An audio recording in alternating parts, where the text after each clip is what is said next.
Hey, welcome back to the Behind the Well show. Elias, I think this is the 101st episode. I know last episode was our 100th. We're at 101 today.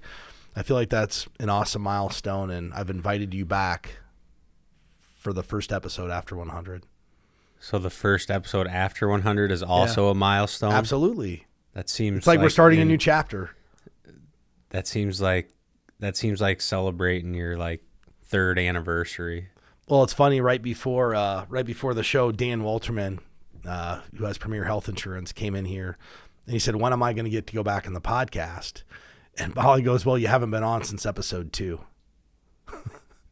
So he's had a 2-year hiatus of being on the show, but he wants to come on and provide some insight into the health insurance world and changes that are happening. It's probably going to be meaningful for people that listen to the show because it's the one thing we don't talk about very much on the show is health insurance related stuff, and probably shame on us because it's actually a pretty important part of somebody's overall, financial plan. It's, arguably the one area of somebody's financial planning that could derail everything.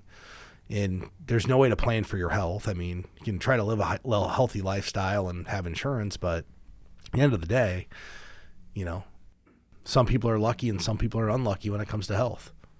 And the reality for most people is at some point your health becomes your most expensive item, especially for senior investors. And yeah, that'd be great to have Dan on. Open enrollment is around the corner. I don't know exactly when it starts, the date. I know it's coming up, though. He's getting geared up for it. So it would be, I'm sure he has some timely information, and he always knows all the changes that are going on because I hear him talking about it. I don't really understand it, but I just know he knows what he's talking about. Well, he's done a really good job of positioning himself as an expert because all that he does is the health insurance world. He doesn't try to sell, other types of insurance. He doesn't sell auto insurance. He doesn't do investments. He doesn't sell annuities. He literally just does health insurance. And, I remember when I started 20 years ago doing this, well, we sold investments, we sold health insurance, we sold Medicare, we sold life insurance. And you look back and you're like, man, I wasn't that good at any of it. And now we've really just went into the specialty of the financial planning world, and you just accelerate how the quality that you can provide to people. I don't know how someone could do anything other than just health insurance and actually know what they're doing, because it's so complicated compared to what it was or what I thought it was 20 years ago. You are probably better off just staying in your lane. Well, most people, but get in your lane and stay there. When people start in our industry, they think they have to sell everything because they have to make $1. Oh yeah, I'll take the meeting because I need the meeting. But true. Ultimately, the problem arises: are you really an expert? And that's what I appreciate Dan. He only does one thing. I do my insurance with him. Whatever he tells me to do, it's what we do. But he'll be good to have on the show because a lot of people have a lot of questions about health insurance, and they want to get good information. And just because you get information doesn't mean it's always good. Oh, there's plenty of garbage information on the internet about health insurance. Same as our business. There's garbage information just readily available on the internet. We all know that. So I thought about this the other day, and we all listen to market commentary and professionals and analysts. And you know what I decided? We're all just wrong. None of these people know. Everybody's wrong. At some point they're wrong because they'd perfectly be able to time the market. Nobody knows. Yeah, I agree. At some point, everyone's take is wrong. I know there's been opinions I've had and they turn out to be wrong, but there are definitely people who are more consistently on the right path. No, but they're right, but they're wrong. Like everybody's going to be right and wrong. Right, they don't know. Just think about it. If you went back to 12 months ago, nobody thought anything was going to happen. It was glorious 12 months ago. Well, now when you say no one, do you mean just except for Harry Dent, everyday person? Yeah. I mean, the 90% of the investing community thought things were strong. The economy's strong. Inflation's transitory. So we went from everything's good, stock market at all-time highs, high growth names, inflation's going to go away, to bear market, negative outlooks. And, part of the reason I'm bringing this up is, the question I've gotten the last, I don't know, couple of weeks is this over? Is the bear market over? And that's I've been wrestling with that topic in my mind and stewing on that a little bit, because I don't know that there is a perfect way to define when the bear market is over, and there's multiple ways to define it. Well, guess what? It doesn't matter. It doesn't matter if it's over. All that matters is, will it be over in 5 years? And the answer is probably. I mean, if it's over today or if it's over in 6 months, does it really matter? No. If you're trying to time the market, boy, it matters. You're probably not going to do well doing that. But literally, if you have a time horizon of longer than 18 months, it doesn't matter probably. I agree with that. And I think from certain ways you can look at the market with, like we've improved 50%. We've retraced 50% of the losses. So that's usually a pretty positive sign that a bear market is over. And I agree with all those things. I think from an investor standpoint, I know for me, I'm just going to expect the bear market to continue, because I don't want to personally set myself up for unrealistic expectations. So I told the client yesterday, no, the bear market's not over. There's a lot of compelling arguments of why it's not, but I'm not going to call it over until we get back to the previous all-time high. And I just want you to expect that it's not over, because if you expect that and then we're wrong, you're going to be happy. My negative expectations that I put on my family, my wife, the world, they're rubbing off on you. Remember, I told you how when we went to Florida for the first time with my girls, we're taking a 5-year-old and a 2-year-old to Florida. And I told my wife, I'm like, just expect this to be horrible. If you expect this to be horrible, there's no way you can be let down. But if you think we're going to Disney, was it World in Florida? Is Disney World or Disneyland? I don't know. Whatever one, I can't keep track. My wife always corrects me. I just said, just expect this to be the worst trip you've ever taken. And then if it's not, you have the great expectation. So for people that are worried about whether the bear market's over, just set your expectation that it's going to be around for another 12 months. And if you're okay with that, then you probably won't be disappointed. Yeah. But if you set the expectation that this bear market's over and this turns out to just be a little bear market rally, you're going to be highly disappointed. And I feel like people are thinking that, because one thing I've noticed is I've gotten more calls from people that want to get money in the market. And those same people 3 months ago, they don't want to put in the market. The reason they want to put in the market now is they think it's getting away from them. And we talked about this, when it's time to buy, it's going to be hard for people to buy. And markets went up. We experienced it. It was difficult for investors to buy, because they were just waiting for 2 or 3% pullback. And what'd the market do for 7 or 8 straight days?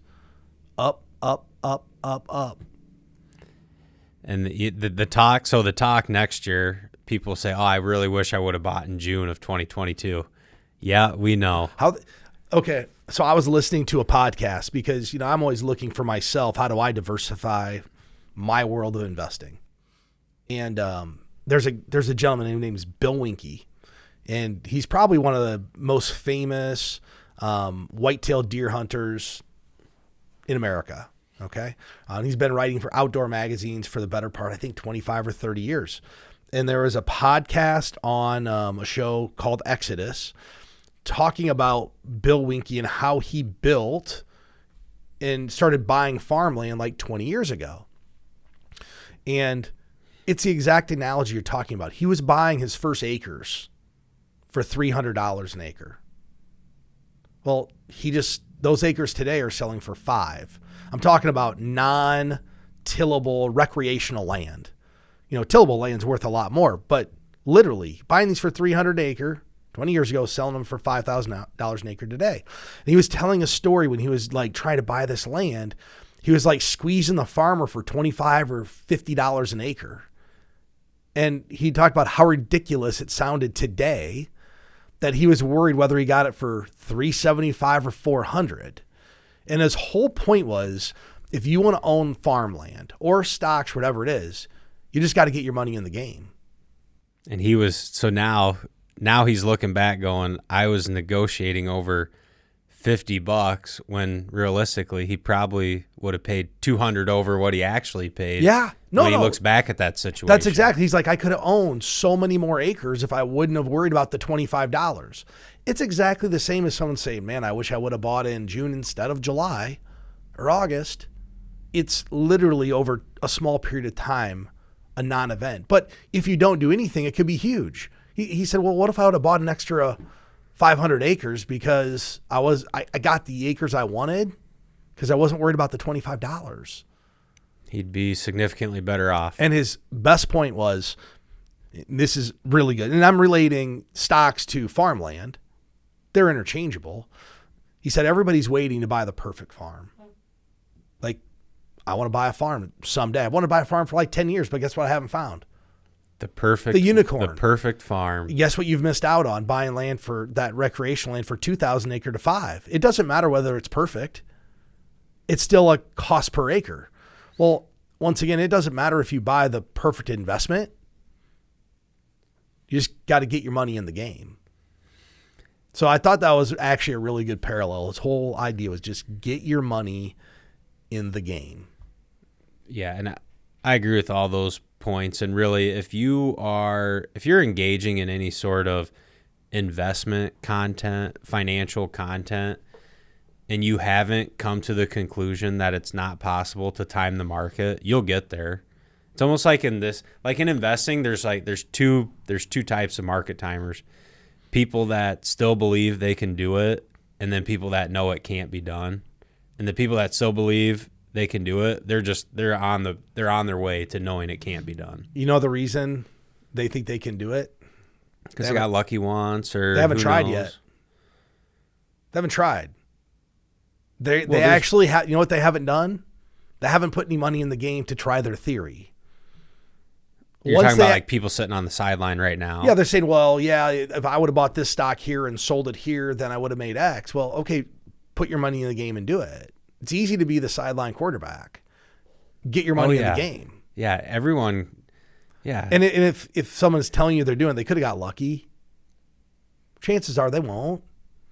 I mean, that's a gambler's mentality. And here's the thing about those people. The question is, are they really keeping themselves honest, or are they just looking for a positive return? So I'll give you an example. You have an individual who thinks they're going to go buy individual stocks and be successful doing this. And I'm not saying you can't be. I'm just saying it's highly unlikely for most investors unless they have some kind of an edge. And I don't mean inside information. I mean they have an intimate knowledge of an industry that gives them some type of an edge over everybody else. And that can happen. But the question becomes, they go buy these stocks, right? And are they benchmarking? Are they saying, hey, wait, I bought 4 stocks and they might all go up. Well, but it do as good as the other investment you could have bought that was a diversified investment? Did it do as good as the stock market? Did it do as good as the NASDAQ? Like, most of them aren't going to keep themselves honest. And they're not going to tell you about the one stock that crapped the bed and lost 80% and destroyed all the returns of the whole portfolio because they went and bought 4. We had a caller to our live call-in radio show. This is a couple months ago. And we talk about, on that show and this show, we talk about just not owning individual stocks. So we had a caller call into the radio show, and he said, well, I've been very successful owning individual stocks. And he listed off a handful, like 6 or 7 that he's owned. And he said, I've been successful. Well, it also, how are you measuring that success? He said that. So in my mind, that tells me whatever he's determined as successful for him, he hit those metrics. But if you own, let's just call it for ease of conversation, 6 individual stocks, and your result was the same or less than even just an index that tracks the S&P 500, you took excessive risk to get the same result. Now, if you took excessive risk and you outperformed, then to me, okay, that was a successful strategy. So that's the other thing is that risk even worth taking if you're not going to benefit any extra result from it? Most people, Elias, don't even think about the risk reward. They don't look at the standard deviation. They don't look at any of the metrics behind what they're buying. They just, somebody told them it was a good stock, or they heard some news. You hit it best. They've either figured it out or they will figure it out. Yeah, they've either figured it out or they're yet to figure it out. However you want to look at it. I'm not against single stocks. I own some individual stocks, but I own those for a different reason. I own those because they're part of my everyday life that I use or I'm part of. I bought those because it makes me feel better about spending money or generating revenue for those companies if I own part of the company. You're an owner. I remember the guy in the AMC video, and he's like, well, I own part of this company. And he's like buying popcorn at the movie theater. Yeah, that was great. I'm an owner. So yeah, and I'm not against it. I'm not against it either. I just, because I do know people own individual stocks, and there's plenty of people that like to trade them. I also understand, and I know enough to know better, that it's not relevant to your long-term wealth building. If you're interested in building a high net worth, you don't need to own individual stocks to accomplish that goal. You can be right 9 times out of 10, and you have one tear it down. Right. So, and to me, think of all the good companies out there that run mutual funds and have ETFs. You have all these reputable companies with all these super smart people. Why don't you just give the ball to them and let them do their job? I mean, if you're a CEO or a doctor, an accountant or whatever, why wouldn't you just, let them do it? You're not better. It's just massive, massive overconfidence. I made this comment to someone the other day. I said, they asked why, I didn't feel they should buy individual stocks. I said, well, you only have to get rich once. Why would you not have to do it twice? He goes, well, what do you mean? I said, well, you buy the one WorldCom and you ride it to the bottom, you could lose everything. Why do you want to do that? And only have to get rich once. And or wealthy once, however you want to look at it. Right. And how many people really build their wealth in a concentrated position? Like business owners do that. Few. I mean, if you think about the wealthiest people in America, they've built massive wealth through concentrated positions. But for every Elon Musk and Bill Gates and Warren Buffett, how many are there that went bust because all of their wealth was in their company? It happens all the time. Plenty. Way more than have been successful. I know a CEO from someone, I know a CEO, he left that job to start his own company. He worked at this place like 25, 30 years, great 401k, used all of his 401k money to go start another business. Well, guess what? The business failed. So he's 70, he's selling cars. He concentrated all of his wealth in one company or stock, his own, which, hey, I'm not knocking anybody for that. But point is, that's what happens to most people when they take these highly concentrated positions. Yes, it is. And one more thing on this, the common theme that keeps coming up is, well, the price is down so much. And price alone is not an indicator of future value of that stock. There's a lot more that goes into it. Oh, this down 80%. That doesn't mean it's going back up to the previous all-time high. It may have never been worth that valuation, or there was really no legitimate way to actually value it at that price. Well, you know what part of that is? That's media. That's understanding what media is telling you. If you think about what media tells people is we're in it for the long term, hold it, it'll come back. And what we don't do as advisors and media professionals, when someone says, hey, the stock market's recovered, you should hold it, it will come back, they're referring to the broad stock market, not one individual stock. But people hear that and believe that will happen for a stock as well. So I don't know, Elias, your kids are probably getting back to school, and mine are getting ready to go. I got a first grader. I got my youngest one starting over at Montessori, and my wife and I had to talk the other day. She's really excited because she's going to have for the first time, like in 6 years, like a 2 or 3 hour break during the day where she can get something done. Good. That'll be good for her. She's excited about it. I know. I'd like to say your wife's going to get that too, but she's not. You have another one on the way. But it got me thinking about, when kids are starting to go back to school, it actually may provide adults and in us the opportunity to take a little extra time and reflect on the things that are kind of important. And it might be a good time, I thought, that people do like a little financial checkup, right? Your kids are back in school. You can sit down with your wife for, an hour or two during the day and just take a breath, let the kids do their deal, and start to do a little financial checkup and just see how you're spending, you're borrowing, how you're investing, how inflation's hit you. It's just a good time to do that. It is. It's a good time to get back to the basics. And this is a little bit more of a harsh story, but I'm going to share it anyway because I think it is a good lesson. So someone approached me, asked me about investments the other day and told me their age and they're like coming up on 50 and I have nothing saved. Is that bad?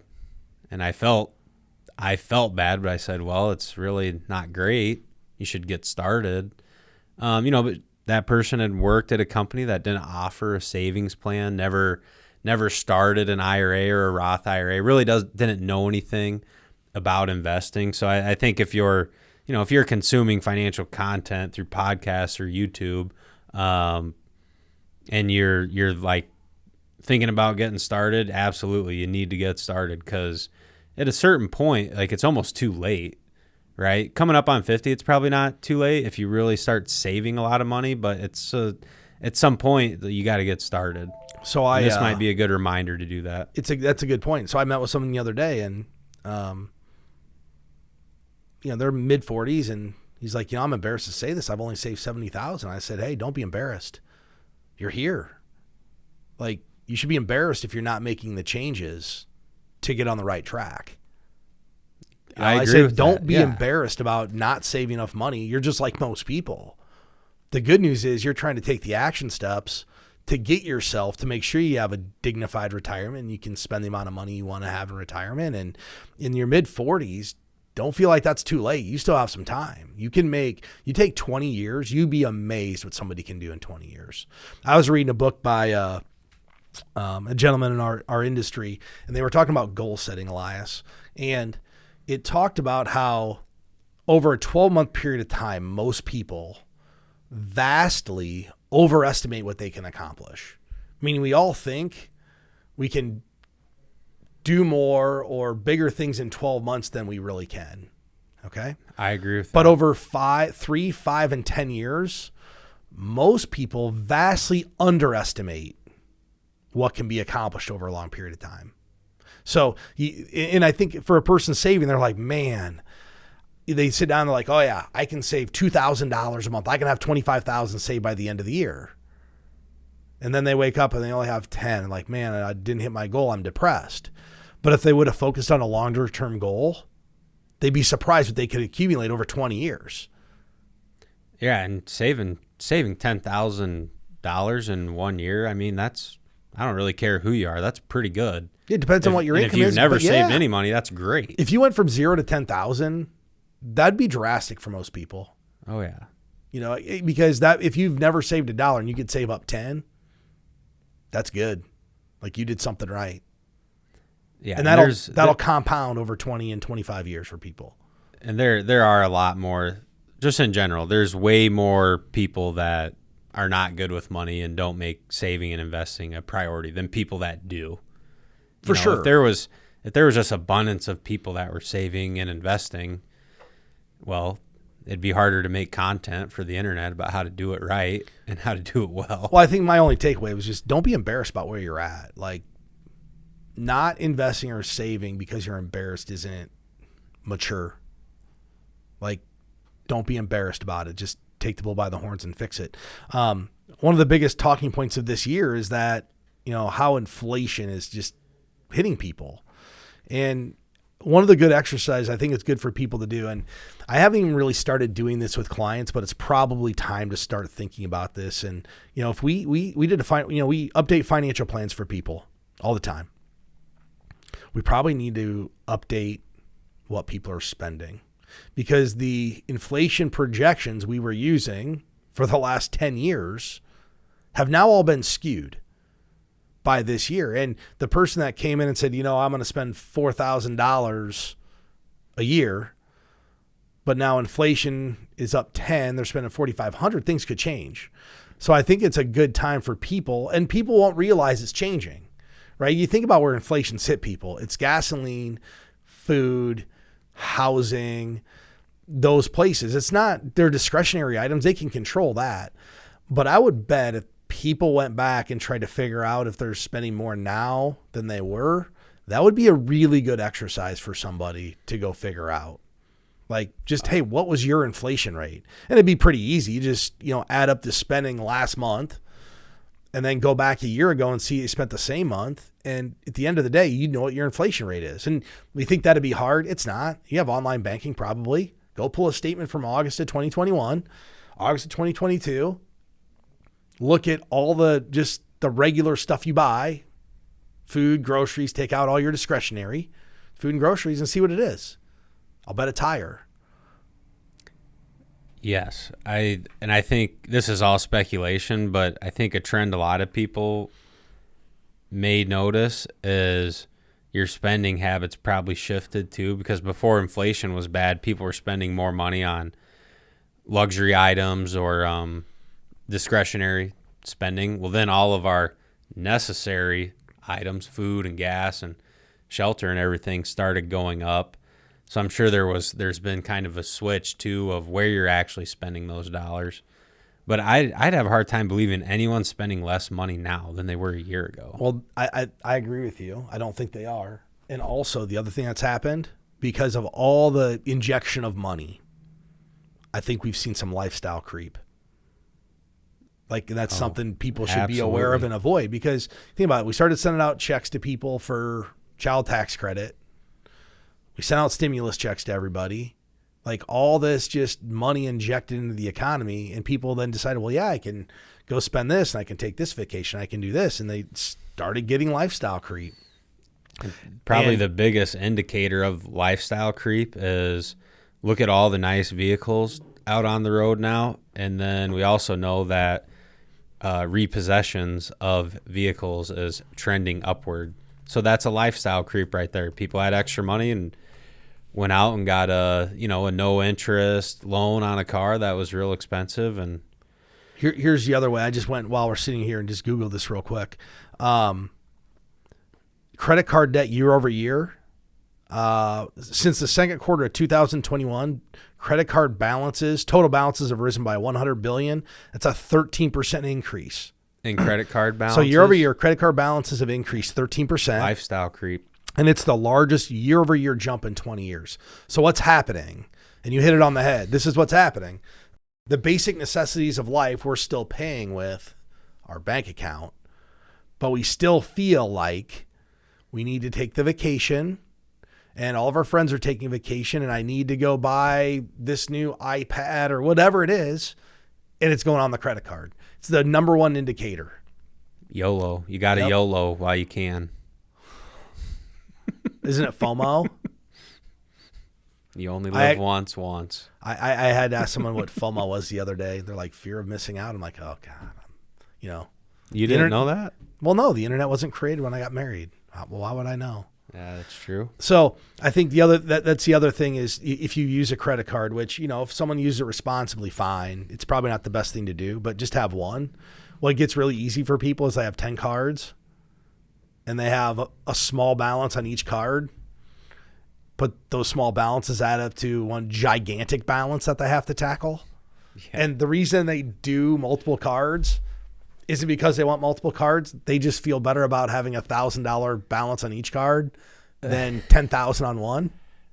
Psychologically, it feels better. Well, yeah, I could pay that $1,000 off, but you have to do it 10 times. Yeah, and sometimes the best solution for a credit card is just cut it up and get rid of the thing. I mean, if you can't really use it responsibly, that might be your only option. That credit card, in my opinion, it's an emergency thing or a business thing, right? You're booking a business travel trip. You pretty much need a credit. I mean, I'm not giving my debit card out over the internet. I'm just not doing it. Yeah. Like, I'm not. My business, it's a credit card for business all day. But for most people, that should literally just be the line of last resort, especially now. These interest rates are up over 20%. Credit card, what's the average credit card interest rate today? It's got to be over 20. That is a lot. So I remember the first credit card that I got. I was still in school, and I got one from the bank I was banking with. I just thought it was cool that they would even give me a credit card, and I think it had like a $600 or $800 limit. So of course, go out for lunch with some friends, and I bought lunch for like me and two other buddies, and they're like, "Hey, thanks," and I go, "Don't thank me. Thank the bank. It's on the bank today." I just went to creditcards.com. The average maximum credit card APR right now is 25.44%. Wow. So if you got 10 grand on there, you spent $2,500 to go buy the stuff that you thought you needed today that you probably didn't.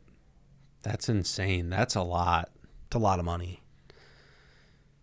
Well, they're not going out of business anytime soon. No. The credit card companies. No, they're doing well. If you have cards, make sure you have limits on them and alerts. So a lot of these cards, like I know my business card, if it goes over a certain amount, I get an alert. And then it sends me a weekly alert that says you're within X amount of your balance, And how I do the business credit, I just pay it weekly. If you have a $1,000 charge and you pay it weekly, it's a lot better. Or when you do it, like if you're using that card for safety, you literally just charge and pay it off right away. Oh, you don't have to let it sit there. I think if for 30 days, there's like a grace period on the interest. So you don't have to leave it on the credit card if you're using it. And some people get points or whatever. I don't think using a credit card to get points is really a brilliant idea. I think it leads to a lot of problems, to be totally honest with people. And ultimately, if you need help, like putting this stuff together, you need help kind of seeing where, doing your financial checkup, you can always just get a financial advisor. I mean, that's what we're here for. We're here to help people and get you on the right track. You can go to btwellshow.com, click get started. We're happy to help people get on the right track. You have any other closing remarks, Elias, for the 101st episode? I think working with a financial advisor, I think that's really good advice, and that's such a simple solution to what can maybe be a complex area of people's life. And I think we do a good job of keeping it simple. So, yeah, I agree with that. If there's people out there looking for help, we are here, and we're here to help. With that said, I want to thank everybody for listening. Catch you next time.